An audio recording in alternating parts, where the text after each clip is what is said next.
Well, let's get a latest look at the polling landscape now with David Coletto, CEO of Abacus Data, who's been with us throughout the campaign to give us his insights on what voters are saying and feeling about the issues and the leaders. David, good to see you again. First of all, what do we need to know about the context for these latest survey numbers? So good to see you, Peter. This survey was completed entirely after both the French and English language debates last week. We were in the field from Friday until Sunday, interviewed 2,000 eligible voters across the country, and it's representative of that population. So a good national sample that we can dig into here. All right, let's look at the numbers. We know it's been a tight race between the Conservatives and the Liberals. What's the latest? Still a tight race. Tied still, same as last week. We've got 32 for the Conservatives, 32 for the Liberals, 21 for the New Democrats, 6 for the Bloc, 4 for the People's Party, who are now ahead of the Greens just slightly, who are at 3, and then 2% for other parties. And you can see there the change from last week is marginal at best. So, in our tracking, we basically have had a frozen race over the past 2 weeks. When we look at that graph that gives us a look at the change in support over time, you can see that the three main parties have sort of seen their support plateau nationally, right?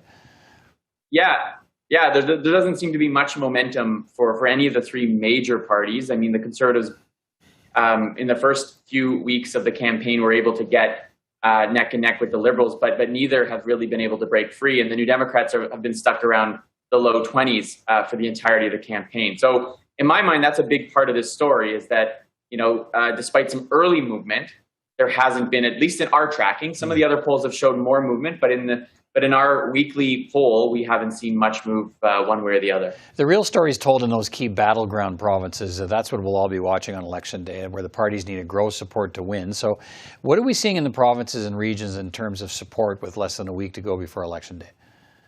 Yeah, so a national tie obscures the fact that the Liberals, I think, in this poll still have an advantage. Why? Well, they're competitive in British Columbia, where we see a three-way race. The Conservatives continue to do very well in Alberta, Saskatchewan, and Manitoba. But look at Ontario and Quebec. The Liberals have a 7-point lead in Ontario over the Conservatives, 38-31, with the New Democrats in third.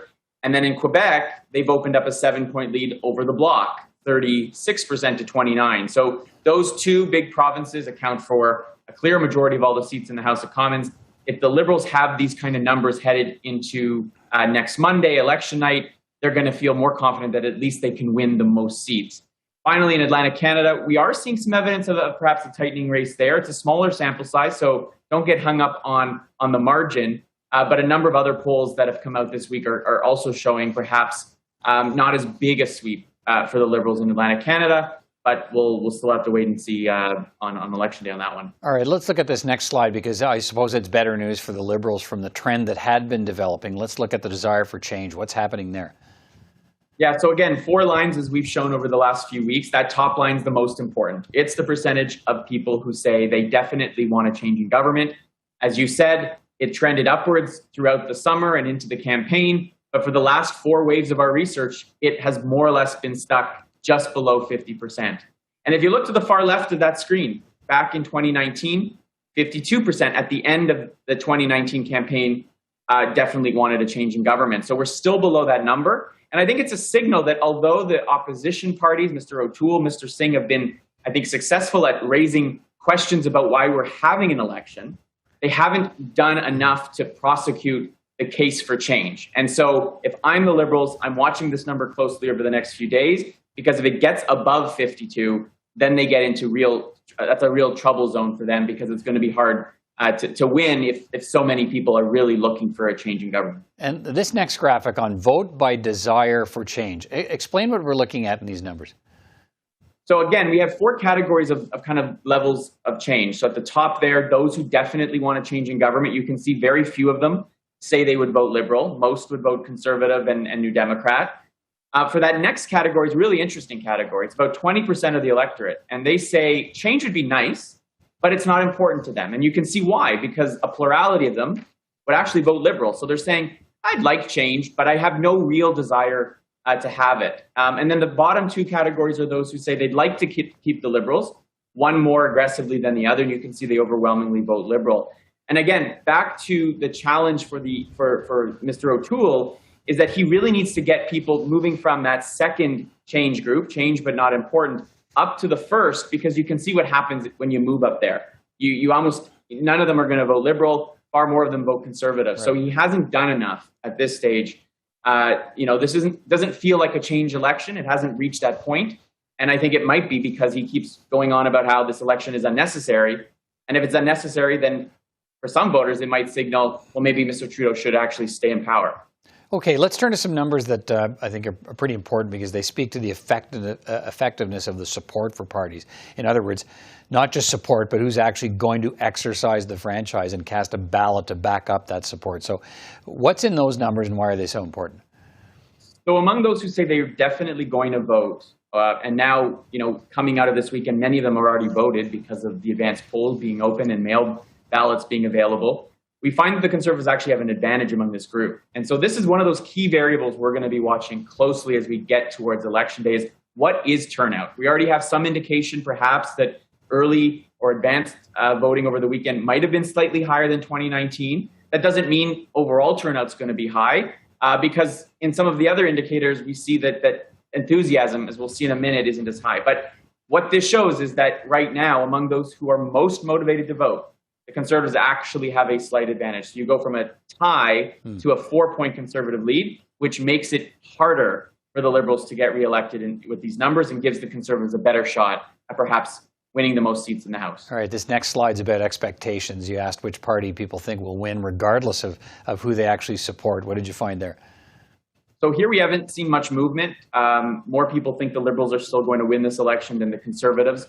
For a number of weeks, we had seen this number tighten. When this campaign started, it was 48 Liberal, 18 Conservative. So now it's under 10 points, but that momentum shift has changed. Now, people do recognize, regardless of who they think is going to win, that it's going to be close. And that might be an indicator that turnout might be higher. People we know are more likely to vote if they perceive this election to be close. It also could affect strategic voting. If you're someone inclined to want to see a Liberal government over a Conservative one, but you might be inclined to vote NDP, if you think the Conservatives are going to win, that might push you back to vote Liberal to stop that outcome you don't want. Okay, look, let's turn to the impressions of the leaders, what voters think about them. We've been charting this all through the campaign. What's happening right now? So not a whole lot of change, an indicator that the debates really didn't change much. We'll talk about the debates in a moment. But Mr. Trudeau's got about equal numbers, positive and negative. That's been pretty steady for the entire campaign. Mr. O'Toole has about equal numbers negative as the Liberal leader, but you can see 9 points fewer who say they like him. Mr. O'Toole's numbers have improved, but not quite enough that he's on par with Mr. Trudeau. Mr. Singh remains, you can see, very popular. These numbers are about where he was in 2019, so not a fundamental different place. That didn't convert into a lot of votes last time for him, and so far he's kind of hit that ceiling around 20%. I just included Max Bernier, the People's Party leader, in this chart this time because if there is one party that seems to have a little momentum, it might be the People's Party. Our poll is not picking up sort of the higher numbers that some of the others are, but you can see Max Bernier. There's very few people across the country who say they like Max Bernier, 12% compared to almost half who view him negatively. So he is not a well-loved individual, but is seemingly connecting with enough people that it's converting into more support for the People's Party today. All right, let's go back to the debates and see where we've come from there. And I want to just jump ahead to the impressions of the performances from the leaders. Who did most to earn votes? Who may have lost support? What are we seeing there? Well, the indicators are that no one really won and no one really lost. So when we ask people who did the most to earn your vote, you can see Mr. Trudeau is just slightly ahead of Mr. O'Toole and Mr. Singh. All of them are kind of bunched up together, indicating that those who are already inclined to like Mr. Trudeau thought he did good, and vice versa for Mr. O'Toole and Mr. Singh. So no one really stood out as performing exceptionally well. And on the flip side, when we ask who did the most to lose your vote, well, it's the top two again, Mr. Trudeau and Mr. O'Toole. A little bit more for Mr. Trudeau, but he's more polarizing a figure.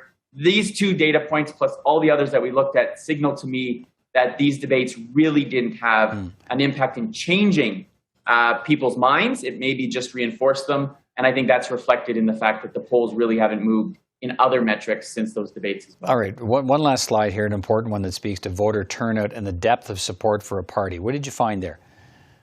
Well, if you remember earlier, I said among those definite voters, the Conservatives, gain and their lead grows. So this slide shows the number of each party supporters who say they're definitely going to vote. And just the key takeaway here is Conservative supporters and right now Bloc supporters are more likely to say they're definitely going to vote than those who would support the Liberals or the New Democrats. Not huge differences, but when this race is so close, when dozens of votes perhaps in some ridings might be the difference between one candidate winning and another, turnout, as always, could be the big factor in how this election ultimately unfolds. All right, and the final word from you on the upshot. What's the upshot out of these numbers? So close, Peter. It's hard to say what's happening. These numbers haven't moved all that much. Question is, are voters starting to pay more attention? Does that mean those numbers are going to move? They're going to start making their decisions? Or have people pretty much locked in their views that there's really nothing the leaders can do for the rest of this week that are going to move it? We won't know until Monday night and as those ballots get counted, but this election continues to confound, I think, a lot of people's expectations when it was first called. All right, David Coletto, a big thank you as always. Talk to you soon. Thanks, Peter.